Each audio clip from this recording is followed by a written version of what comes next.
दोस्तों, जो अकलौती बहनें हैं और दुखी हैं अपने ससुराल में, वो इस चीज़ को बहुत अच्छी तरह समझती होंगी कि इस दुनिया में बड़ी बहन का कितना जानदार रोल होता है। क्योंकि जब बेचारी छोटी बहन कहीं दुखी होती है तो बड़ी बहन उसको संभाल लेती है, क्योंकि जब तक ये दोनों की शादियाँ होती है ना, बड़ी और छोटी बहन की, तो माँ तब तक बूढ़ी हो जाती है।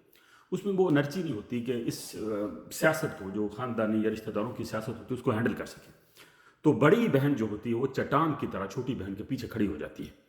वो अपने तजर्बे की बुनियाद पर, चूँकि वो पहली से ब्याही जाती है, तो वो जितने भी मामलात होते हैं ससुराल में, वो उस हर चीज़ से उसको बाखबर करती है, हौसला देती है, सब्र देती है, तुम बर्दाश्त करो, इस किस्म के हज़ार मशवरे देती है। और बड़ी बहन, जो छोटी बहन होती है, वो कभी डोलती नहीं। फ़र्ज़ करो एक एक बहन अकलौती बहन है और माँ उसकी मर जाए, तो वो तो बेचारी अकेली रहेगी दुनिया में।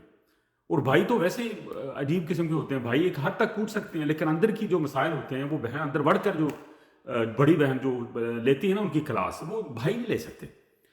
और इसी तरह भाई कमज़ोर पड़ जाता है, छोटा भाई अगर उसका बड़ा भाई ना हो, तो बड़ा भाई भी बिल्कुल माँ बाप की तरह होता है। और ये छोटे भाई से पूछे जो बिल्कुल अकलौता है, जो अकलौता भाई है ना, उसको लगता होगा कि मेरा कोई भाई होना चाहिए। ठीक है ना जी। तो ये जो रिश्ते हैं ना हमारे, अक्सर आप लोगों ने सुना होगा ना कि कहते हैं जोड़ी कर लो, भैणों की जोड़ी कर लो, तो मुंडियां की जोड़ी कर लो। अक्सर हम ये जोड़ियां करते हैं ना, जब भी चलो दो कुड़ियां हो जान, दो भैणा बन जाएंगी, एक दूसरे दी दुखा दी सांझी, क्योंकि माँ प्यो ने तो मर मुरा जाना होंगे। पीछे जो जो सक्के रिश्ते होते हैं ना, यही एक दूसरे को सिक्योर करते हैं। ये चाचे ताए मामे तो कोई कोई नहीं पूछता किसी को, अपने अपने मामला में उलझे हुए हैं सब। कहीं कुछ फौदगी आ जाएंगे, कुछ शादी आ गए, 5,000 दे जाएंगे, लेकिन जो ब्लड सर्कल होता है आपका, वही आपके साथ चलता है, और अच्छा भी वही लगता है। ठीक है ना, वो अच्छा भी वही लगता है, एथिकली भी वही ठीक है। आम आउटसाइडर को आके ज्यादा, हद से ज्यादा बढ़कर मोहब्बत का इजहार करे तो लोग समझेंगे कि पता नहीं क्यों उतने चढ़े ऐसे। ठीक है ना। तो आप लकी हैं अगर आपके सर पर आपकी बड़ी बहन बैठी हुई है। देखो, बड़ी बहन जो छोटी बहन, बहनों के जब शरीके होते हैं ना, ये बात समझ से बाहर होती है। भाइयों को तो चलो है ना, कोई ज्यादा ज्यादा मसला बन गया, कोई दूसरे को बदा की गल्ला हुई हैं, लेकिन बहनें क्यों आपस में लड़ी रहती हैं? बहनें तो आपस में सलूक से रहा करें। तीन तीन चार चार भैन आपस में लड़ियाँ होंगी। वजह ये होती है कि एक बहन का शोहर थोड़ा सा तगड़ा होता है, फाइनेंशियली पैसा उसके पास ज्यादा होता है, तो बहन हसद के तौर पर उससे लड़ना शुरू कर देती है। और ये एक याद रखिए, जो तगड़ी बहन होती है ना, उसके भी एटीट्यूड में फर्क आ जाता है। क्योंकि जो जो औरतें होती हैं ना, इनमें शो ऑफ बड़ा होता है। ये बड़ी इस किस्म की ना लुचियां होती हैं कि इनका बस नहीं चलता कि अपने पूरे कपड़ों पर ना झांझरे लगाए दूसरों को साड़ने के लिए। तो औरतों में शो ऑफ ज्यादा है, चढ़त ज्यादा है। ठीक है ना। आगे फूता मार रही हैं। ठीक है ना। तो ये औरतों में जो चीजें, इसीलिए ये अपने मर्दों को खराब करती हैं। और ये इनके शोहर होते हैं इसीलिए हराम कार्यों में लग जाते हैं, क्योंकि औरतों में सब्र नहीं होता। और ये औरतें ही हैं जो भाइयों को भी आपस में लड़ा देती है। ठीक है ना। मेरा मौजूद थोड़ा सा डिट्रैक हो गया। तो अगर आपके पास बड़ी बहन है तो बहन को चाहिए छोटी बहन के ख्याल रखे और बड़ी बहन बनकर दिखाए, जो माँ का रूप होती है।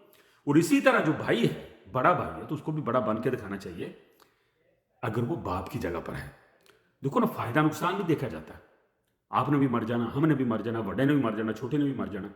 कोई ऐसी छाप छोड़ कर जाओ यार, जो अपनी नस्ल के लिए, कि ये बंदा था जो भाइयों के लिए खड़ा था, ये बहन थी जो बहनों के लिए खड़ी थी। अपना नुकसान देखो, हर फायदा जो आप करते हैं ना अपने बहनों का, भाइयों का, वो अपना नुकसान करके होता है। ये नहीं होता कि ताड़ा फायदा भी होता है, नंबर भी टंगे जान। नहीं, आप फायदा करोगे, अपना नुकसान करोगे, फिर आपका फायदा लिखा जाए।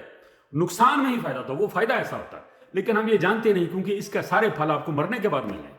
और इतना इंतजार कौन करे? हम दुनिया में भी वाहवाही चाहते हैं, और वाई वाई भी चाहते हैं सिर्फ अपनी बेगम के सर पर, बेगम सामने छापियां दो। ठीक है ना। हाँ। तो औरतों से चाहिए कि अपने लालच को, अपनी जो है ना फूता फाता को, इसको थोड़ी सी लगाम डालें। औरतों को जीने दें। अगर भाई भाइयों के साथ चल रहा है तो उसको चलने दें, उसकी टांगे ना खींचे। ठीक है ना। हाँ, तो किस्मत वाले हैं जी जिनकी बहन अच्छी है, बड़ी बहन वो बिल्कुल माँ का रूप है। और इसी तरह वो भी खुशकिस्मत है जो भाई है, भाई भी जो बाप का रूप है। अल्लाह ताला सब काम में नसर हो जी। यही वक्त है, ये ईद का वक्त है ना, ये भी वक्त है अपने आप को अच्छा साबित करने का, बड़ा साबित करने का। तो चलकर दिखाई नजर, अपने सूट साट लै के दो ना छोटियां भैन, या अपने छोटे भाई को कपड़े कपड़े लै के दो, चलो ईद उद भेजो। पता लगता है कि आप कितने अच्छे भाई हैं। ठीक है जी। बेगम ना मशवरा नहीं करना, अपने तौर पर लै के देना। बहुत शुक्रिया।